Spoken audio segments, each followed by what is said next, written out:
So today's video is going to start a bit more abruptly than usual because Charlie and I ended up staying in a car park last night. It wasn't quite where we wanted to stay, but in Switzerland there does seem to be a lot of no camping signs now, which is fair enough, I suppose, but a lot of the spots you sort of thought to yourself, why not? It probably shows that they've had problems with previous campers ruining it for everyone else. So if you're a camper out there, there's a very simple rule. DBAD, don't be a dick. So we stayed in the car park.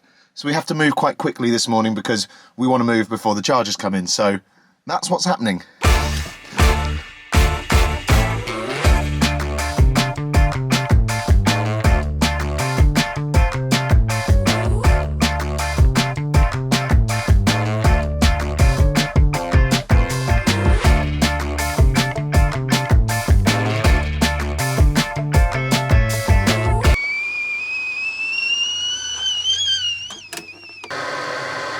Oh, apologies for the abrupt start today, but we had to get up and out early, which means we need to make a coffee here. Also, check out that pastry this morning. Ooh! Ooh! So Charlie and I have travelled all the way to Grindelwald, but I'm not sure we're going to spend the entire day here. I think we're going to spend part of the day here and then part of the day in Lauterbrunnen. Is that correct? Is that how you pronounce it, Lauterbrunnen? I think so. I think I'm saying it right. Because we've had a sort of change of plans again. We're still travelling home in less than a week now, but we're going to go back to see Charlie's sister tomorrow back in Verbier. But we want to try and see Grindelwald and Lauterbrunnen in that time. So spend the morning here, walking around the town, taking in the incredible views because it is amazing out there. I'll show you in a minute. And then go to Lauterbrunnen and hopefully do a bit of the same. We're also kind of hoping to get a pizza today, so that may be on the cards. But until then, coffee.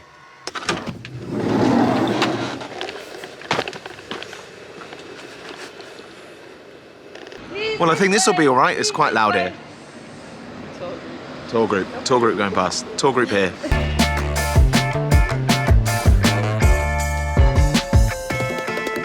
So there's actually loads to do in Grindelwald. In fact, this thing here is like an activity lift. It takes you to the top of a mountain where you can do like a zip line. There's a really cool lake. The problem is a return trip on that bubble for the both of us is £120. So it's quite expensive for us to do. If it had been at the beginning of the trip, may have been a consideration, but because it's at the end, can't really do that. Even the e-bike rental is quite expensive. The other thing we considered was going up the Jungfrau Joch, which is the highest train in Europe. There's about to be a bus that goes past. Hang on a second. And a car. This was not the right place to do this. The highest railroad in Europe, is that right? Highest train station in Europe, so it's called like the top of Europe. And how much did that cost? 260 francs. So I think we're just gonna walk around and take it all in. Look at this though. That's cool.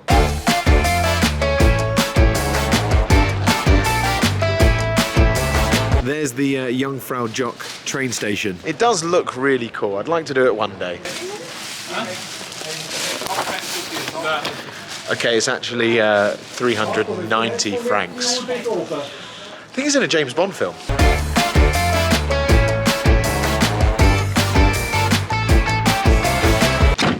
So the assessment of Grindelwald is, I would highly recommend coming here. Me and Charlie have been talking about how we would love to come back here when we've got a bit more time and a bit more money to do all of the activities because they look brilliant. But it is expensive. So that's travelling though, that's travelling. Right, on to Lauterbrunnen. Lauterbrunnen. Lauterbrunnen. Lauterbrunnen.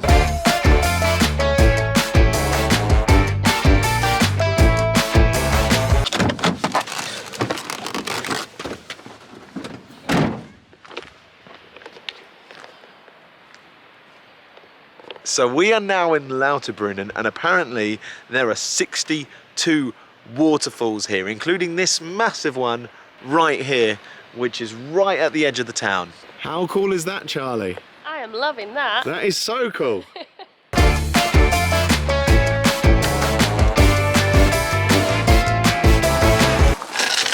Waterfalls are cool and all, but we do need a pizza first. I am going to find it hard to eat my lunch though with this guy looking over my shoulder.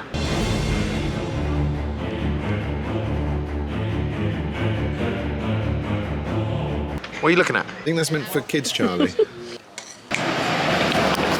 Right, now we can see some waterfalls.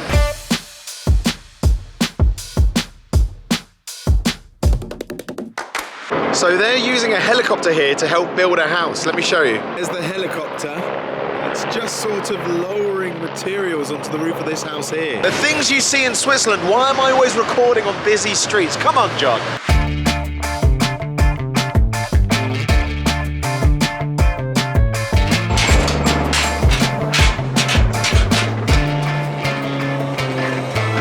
So we've hiked to be just under that falls from earlier, but I don't think the fall is at full force at the moment because I get the sense that normally it'll probably fall down here, but still, lovely view back of the town, so not going to complain.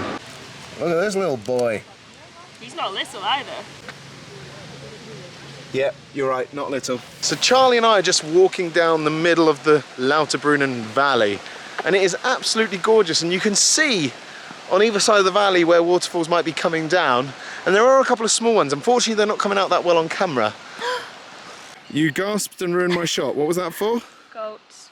Goats. Yeah. I mean, there are quite a lot of goats there, aren't there? What I was going to say is there aren't that many waterfalls at the moment, so I think if you came perhaps earlier in the year, probably June, July, maybe even August time, I think that's probably when it'd be at its most spectacular, when there's the right amount of melt coming down into waterfalls. But having said that, the valley itself is just absolutely stunning. Look at all that back there.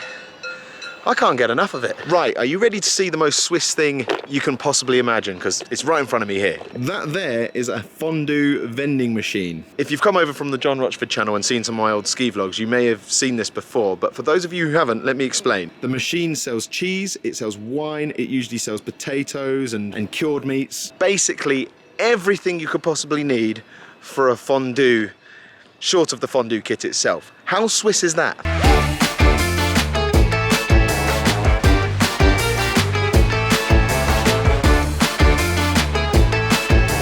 So Charlie and I have decided to be slightly less tight with our entire time in Grindelwald and Lauterbrunnen. We figured we have to pay to do something, so we're going to go to something now called Trümmelbach Falls, which is like you go into a cart that takes you down into a mountain where there are multiple waterfalls. Basically, 3 glaciers on the top of there are all draining into this like cave effectively, where there's 3, no more than 3, multiple waterfalls. 10 apparently. 10 waterfalls, there you go. 10 did you say? Yeah, 10 shoots.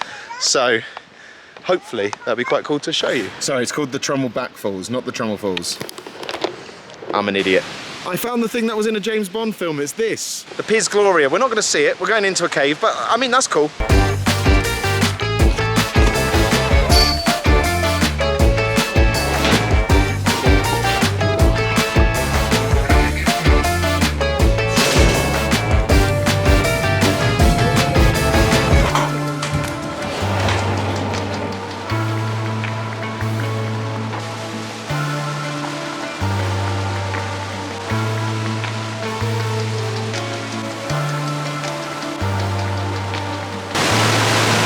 Waterfall here is just cutting straight down into this cave. Can you hear how loud it is? I can barely hear myself think.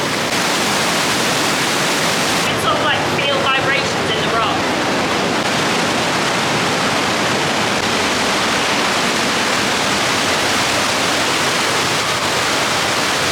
Right, I'm not sure how well you can hear this. I'm going to yell at you, but it's echoey. The sound of waterfalls are everywhere.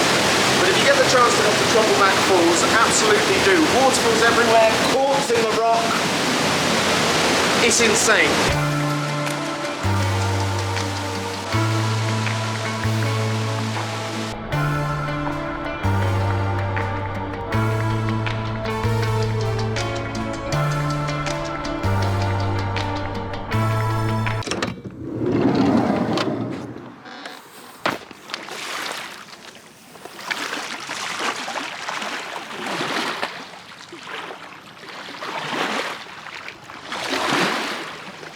So after Charlie and I got out of the cave, we left Lauterbrunnen and we've come here to Thurnesey Lake, I think that's how you say it, where we found a lovely little park up for the evening. It's quite hard in Switzerland to find good park ups. This one is a bit of a car park, but I think it's pretty good. Plus this here is the view, so it's not too bad. If you come into this part of the world, I would recommend Grindelwald and Lauterbrunnen. They are very touristy.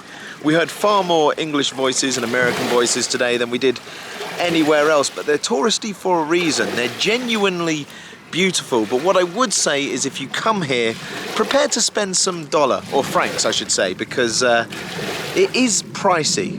Having said that, once again, it is really good. Would you recommend Lauterbrunnen and Grindelwald? Yes. I think that's probably a good place to end that one. See you in the next one.